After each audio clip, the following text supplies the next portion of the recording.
She said, "If you don't like it, then leave." I replied, "Fine, I will." Then I packed my bags, cut off her access to my money, moved out quietly, and watched her girls' trip fall apart, while I moved on and found a new girlfriend. She didn't even look up from her phone when she said it. "If you don't like it, then leave." We were standing in the kitchen, the overhead light buzzing like it always did. Her suitcase was already half open on the counter because she was packing for a girls' trip. 4 nights. Beach, cocktails, healing energy, the usual captions. I remember thinking how practiced her tone sounded, like she'd said those words before and knew exactly how they were supposed to land. I'm Jake, 31M. She's Alyssa, 29F. We've been together just over 3 years, living together for 1. This wasn't our first fight, but it was the first time she'd said that out loud. Normally, when she pulled that line, I'd back down. I'd apologize for being too sensitive, for making a big deal out of nothing, for daring to ask why she'd put a $3,200 resort on my credit card without asking. This time, though, something in me just stopped. I looked at her and said, "Fine, I will." She laughed. A short, dismissive sound, like I'd just told a bad joke. She shook her head and went back to scrolling. That was the moment. Not dramatic. Not loud. Just clear. She thought it was a bluff. For context, I cover most of our expenses. Rent comes out of my account. Utilities, groceries, streaming, her phone bill, mine. She makes money, but it's her money. Mine was ours. That was the system she'd slowly trained me into accepting. Every time I brought it up, she called me controlling. Every time I asked for a budget, she rolled her eyes and said I was acting like her dad. So when she went to bed that night, already talking about outfits and airport selfies, I didn't argue. I didn't plead. I didn't explain. I opened my laptop. By midnight, I'd changed passwords, removed her access to my accounts, and frozen the card she'd booked half the trip on. By 2 a.m., I had a short-term lease lined up across town. No drama. No announcement. The next morning, she kissed me on the cheek and said, "Don't be weird while I'm gone." I just nodded. She still thought she'd won. I didn't tell anyone at first. Not my friends. Not my sister. Not even my coworker who sits 5 feet from me and knows way too much about my life. There was something grounding about moving in silence. Alyssa had always controlled the narrative. I wanted, for once, to control the timing. The day after she left for her girls' trip, I worked from home and watched the apartment empty itself of meaning. Her stuff was everywhere, skincare bottles lining the bathroom sink, throw pillows she insisted we needed, clothes draped over chairs like she planned to come back and finish getting dressed later. I packed only what was mine. Clothes, laptop, documents. I left the rest untouched. It felt cleaner that way. By noon, the landlord had confirmed the transfer. By 3, I'd paid the deposit on my new place. By 6, I was gone. I left the keys on the counter. No note. I'd learned that explanations just gave her something to argue with. That night, my phone buzzed. Alyssa, posting stories. Airport margaritas. Much needed reset. I watched without reacting. An hour later, a Venmo request came through. $420. Caption: Tulum vibes aren't cheap, lol. I declined it. 10 minutes after that, the text started. "Did you seriously turn off the card? Jake, this is not funny. Answer me." I didn't. Instead, I sat on the floor of my new, mostly empty apartment eating takeout straight from the container, listening to the quiet. No buzzing lights. No passive-aggressive sighs. No walking on eggshells because she'd had a bad day and needed someone to blame. Around midnight, she called. I let it ring out. The next morning, I woke up to missed calls, unread messages, and a group chat screenshot forwarded from one of her friends. Apparently, the hotel was having issues with payment. Apparently, Alyssa was embarrassed. Apparently, this was somehow my fault. What got me wasn't the anger. It was the assumption. She still thought I'd fix it. By day 2 of the trip, her tone changed. The angry messages slowed and got replaced with panic dressed up as sarcasm. "So you're really doing this? Hope you're enjoying your little power trip." Then, inevitably, the guilt. "I don't know why you're punishing me." That one almost made me laugh. Almost. I didn't respond. I muted her thread and went about my day like I hadn't just detonated my own relationship. Work was easier than I expected. I'd always thought heartbreak would make everything harder, but there was a strange clarity to it. No background anxiety about what mood she'd be in when I got home. No mid-meeting texts asking why I hadn't liked her Instagram post yet. I finished tasks early. Took a walk on my lunch break. Noticed the weather for the first time in months. That afternoon, Her girls' trip officially unraveled. One of her friends messaged me directly. We'd never talked one-on-one before. Hey, Alyssa's freaking out. Do you know what's going on with the hotel? I stared at the screen for a long second, then replied with the truth. We broke up. Typing it made it real. Apparently, no one on that trip had budgeted for anything. Alyssa had fronted the bookings on our card, promising to sort it out later. Without access to my money, everything stalled. No spa day. No boat excursion. One girl had to cover dinner and was pissed about it. Another started making passive-aggressive jokes about financial planning. Alyssa posted less after that. The glossy stories stopped. By the third night, there were none at all. That's when she finally sent the message that mattered. Can we talk when I get back? I think we both said things we didn't mean. I stared at it for a while. I thought about all the times I'd swallowed my words to keep the peace. All the times she'd told me I was lucky to have her.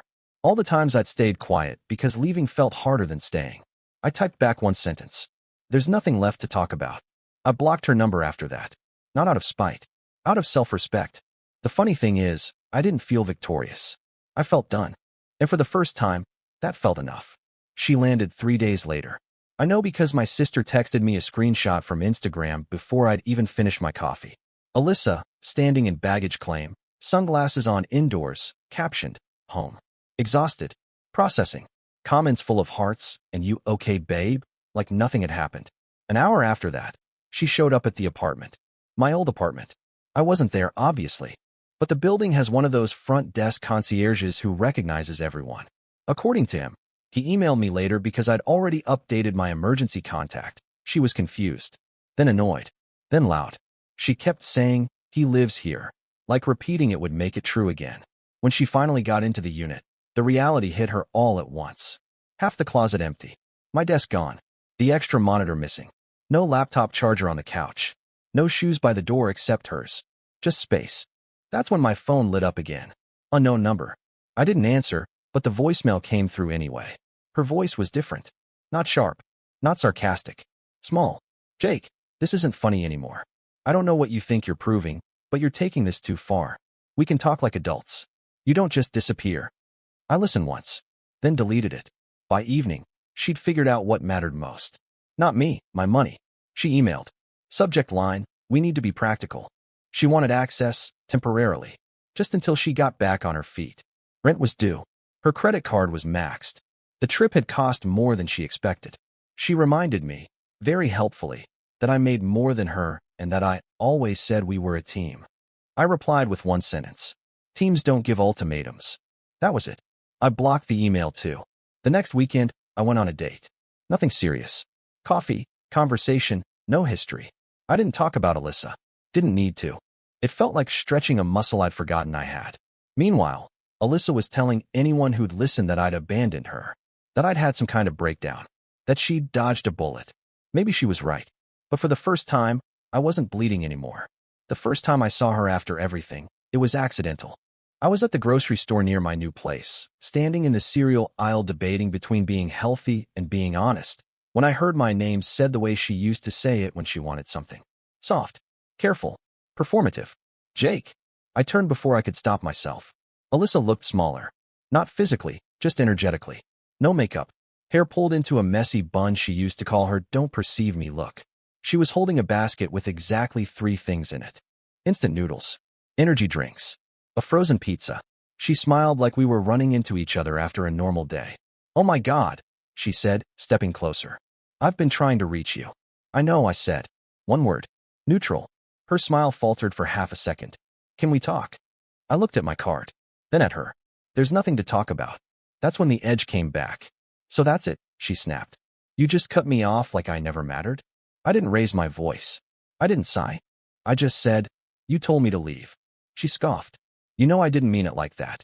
I did, I replied. People were starting to notice. An older woman pretending very hard to read a cereal box nearby. Alyssa crossed her arms, defensive now. You didn't have to humiliate me. You know how that trip ended. Everyone thinks I'm irresponsible. I met her eyes.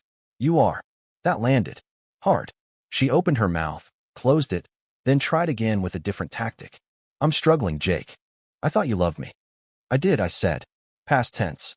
For a moment, she looked genuinely lost, like she was seeing the consequences of her own words for the first time. Then her phone buzzed. She glanced down, annoyed, and the mask slipped back on. Whatever, she muttered. I'll be fine. I always am. I nodded. Good. I walked away before she could say anything else. That night, I went on another date. Different woman. Dinner this time. Easy conversation. No tension. No testing boundaries, just to see how much I'd bend. When I got home, there was a notification waiting. Alyssa had posted a long story about outgrowing people and knowing your worth. I muted her for good. She'd told me to leave. I finally listened. 2 weeks after the grocery store run-in, the silence around Alyssa got louder. No texts. No emails. No fake, just checking in messages from her friends. At first, I thought she'd finally accepted it. That she'd spun her version of the story enough times to convince herself she was fine and moved on. Then I got a notification from my bank. Someone had tried to log into my account. Wrong password. 3 attempts. Location flagged from her neighborhood. That was the thing about Alyssa. She never handled losing control well. When charm didn't work and anger failed, she defaulted to entitlement. In her mind, what was mine had always been hers. I'd just revoked the permission she assumed was permanent. Later that day, my sister called me. She showed up at Mom and Dad's, she said without preamble. Apparently, Alyssa had driven over unannounced, tears ready, story rehearsed. She told them she was worried about me, that I'd changed, that I was shutting everyone out, and she didn't know why. She even suggested I might be spiraling. My mom asked one question. Did you tell him to leave? According to my sister, Alyssa froze. Just for a second. Long enough. My dad thanked her for her concern and walked her to the door. When my sister finished recounting it, she added, "Proud of you, by the way." That night, I realized something important. Alyssa didn't miss me. She missed the stability, the lifestyle, the safety net she'd confused for love. Around the same time, things with the woman I'd been seeing, Emily, started to feel real. Not intense, not rushed, just calm. She asked questions and actually listened to the answers. She paid for dinner without making a show of it. When I said I needed a night to myself, she said, "Okay," and meant it. No tests, no ultimatums. Meanwhile, Alyssa was posting again. Less confident this time. Quotes about betrayal. About men who can't handle strong women. The likes were thinner. The comments repetitive. She was still performing. I was finally living. And for the first time since she'd said if you don't like it, then leave, I understood the full weight of what she'd handed me. An exit. I was just smart enough to take it. Alyssa cracked about a week later. Not publicly. Privately. Sloppily. She emailed me from a new address. One of those half-random Gmail names that screamed backup account. The subject line was just my name. No punctuation. No manipulation wrapped in politeness this time. I don't recognize you anymore. I read it once. Didn't feel the urge to respond. That was new. She went on about how cold I'd become, how relationships take compromise, how I'd blindsided her. She said she was willing to admit fault if I was. She said she missed our life. Not me. Our life. The apartment. The routines. The ease. At the bottom, almost as an afterthought, she added, "I'm behind on rent. Just so you know." There it was. I closed the email. That weekend, Emily invited me to meet her friends. Low-key dinner at someone's place. Nothing fancy. I almost said no out of habit, bracing for the pressure, the expectations, the subtle tests. Then I remembered, Emily wasn't Alyssa. So I went. No one sized me up. No one asked what I did for a living like it was a ranking system. We talked about music, travel, dumb work stories. At one point, someone spilled wine, and instead of snapping or blaming anyone, everyone just laughed and cleaned it up. On the drive home, Emily asked, "You okay?" You got quiet. I told her the truth. I'm realizing how tense I used to be all the time. She nodded. Yeah, that happens when you stop surviving. Meanwhile, Alyssa was spiraling. Mutual friends started reaching out. Carefully worded messages asking if I was open to talking. I wasn't. I told them I wished her well and left it at that. Some understood. Some didn't. The ones who didn't had always benefited from her version of events anyway. The final straw came when she tagged me in a vague post about financial abuse. That's when I blocked her everywhere. No announcement. No rebuttal. Just silence. It felt less like winning and more like closing a door that had been slamming in the wind for years. And this time, it stayed shut. About a month after everything blew up, I ran into one of Alyssa's friends at a bar downtown. I was there with coworkers, standing near the back, nursing a drink and laughing about something completely unrelated to my old life. That's when I felt someone hovering just a little too close. I turned, and there she was, Megan, one of the girls from the Tulum trip. The one who'd posted ride or die under Alyssa's photos while quietly Venmo requesting everyone for shared expenses. She looked uncomfortable, guilty even. Hey, she said, can I talk to you for a sec? I shrugged. Sure. She didn't waste time. Alyssa's not doing great. I took a sip. I figured. Megan exhaled. She keeps saying she didn't think you'd actually leave. Like ever. That didn't surprise me. Alyssa had built her confidence on certainty. Certainty that I'd always stay. Certainty that threats worked. Certainty that love meant endurance, not choice.